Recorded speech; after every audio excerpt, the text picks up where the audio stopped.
این طرح‌ها رو ببینین. دوست دارین شما هم بتونین خودتون اینطوری طراحی کنین، اونم حتی بدون نیاز به قلم‌نوری.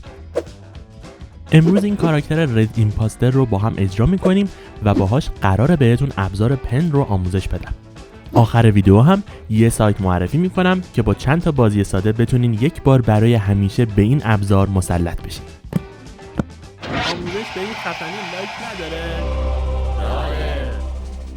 به سلام به همه دنبال کننده های خفن کانال. شما دارین دوره رایگان تصویرسازی دیجیتال کانال محمد میگر رو میبینین که از لینک بالا میتونین به تمام ویدیوهای دوره دسترسی داشته باشین. امروز میخوایم راجع به یکی از مفیدترین و مهمترین و بهترین ابزارهای فتوشاپ صحبت کنیم و اون ابزار پنه. شما با این ابزار میتونین هر تصویری که دلتون میخواد رو به شکل وکتور اجرا کنین. این ابزار خیلی خیلی خیلی توی طراحی برای موشن گرافیکا، پوسترها، طراحی‌های تجاری، طراحی یو آی، طراحی لوگو و به طور کلی توی تصویرسازی و طراحی گرافیک کاربرد داره. توی ویدیوی قبلی این تصویر رو با استفاده از یه نسخه ساده‌تر ابزار پنتول یعنی ابزار فریفورم پنتول با هم کشیدیم و اونجا بهتون توضیح دادم که توی این ویدیو این ابزار رو کامل بهتون آموزشش میدم. اگه هنوز اون ویدیو رو ندیدین بعد از این آموزش میتونین از لینک بالا برین و ببینینش. خب با من همراه باشین که خیلی سریع و کامل بریم بهتون کار کردن با ابزار پن رو یاد بدم. خیلی خب یه پروژه خالی در فتوشاپ ایجاد کرده. کلیک موس رو روی ابزار پن نگه می‌داریم. دقت کنین که بالاترین ابزار رو انتخاب باید بکنیم. الان موستون تبدیل میشه به ابزار پن و حین کار کردن بارها کنار این ابزار یه علامتایی میاد که هر کدوم معنی خودشون رو دارن. حالا روی یه لایه خالی میخوام شروع کنم و رسم کردن چند مدل شکل رو بهتون نشون بدم. اول از همه میتونین با زدن همزمان کلیدهای کنترل و آپاستروف کلیدهای فتوشاپ رو فعال کنین که بتونین دقیق تر طراحی کنین. از اون بالا مود پن تول رو میذارم روی شیپ که برای من شکل رسم کنه و همونطور که میبینید الان موس من به این شکله.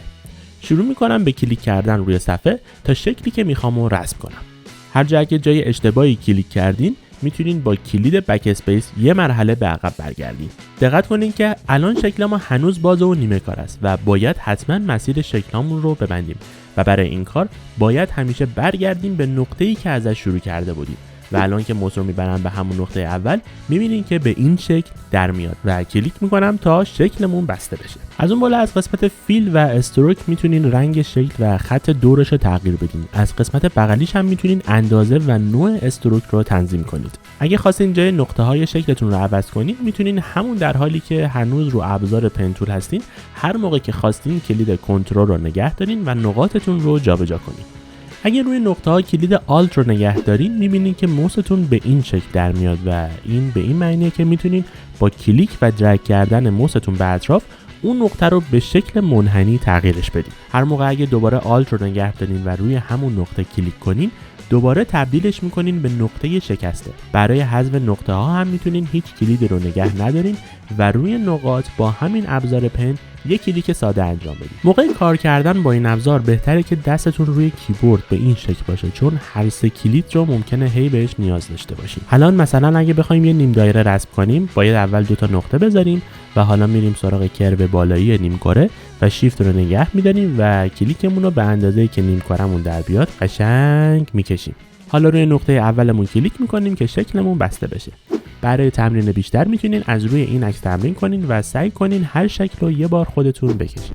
خیلی خوب میریم سراغ اجرا کردن این دوست عزیزم. میخوام با چشما شروع کنم و اول از همه با پن یه مستطیل میکشم.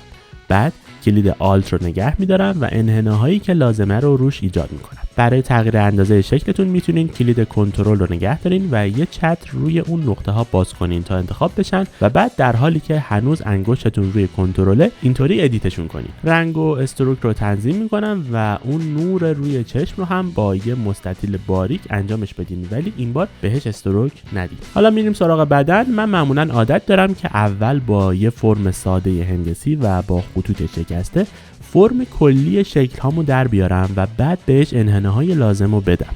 پس اول بعد از اینکه فرمو در آوردم نقاط رو ادیت میکنم تا به شکل رفرنس هم نزدیک تر بشن. بعد که تا حد خوبی این مرحله رو با موفقیت انجام دادم میرم سراغ ایجاد انحناها.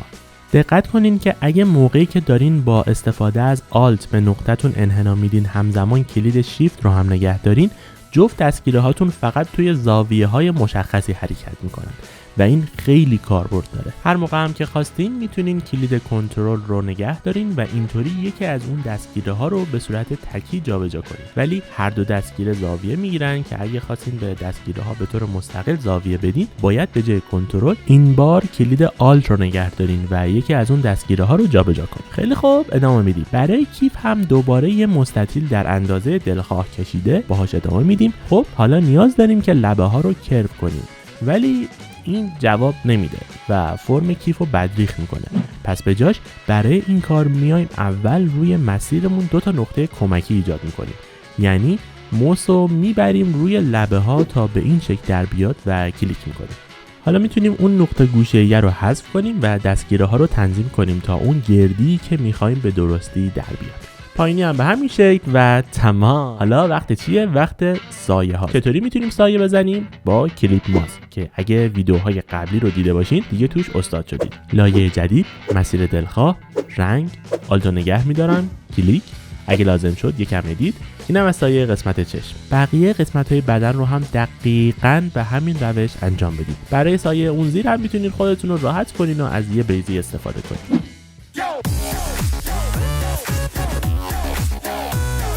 گفته بودم یه سایت هم بهتون معرفی میکنم که باهاتون با چند تا بازی ساده این ابزار رو تمرین میکنه.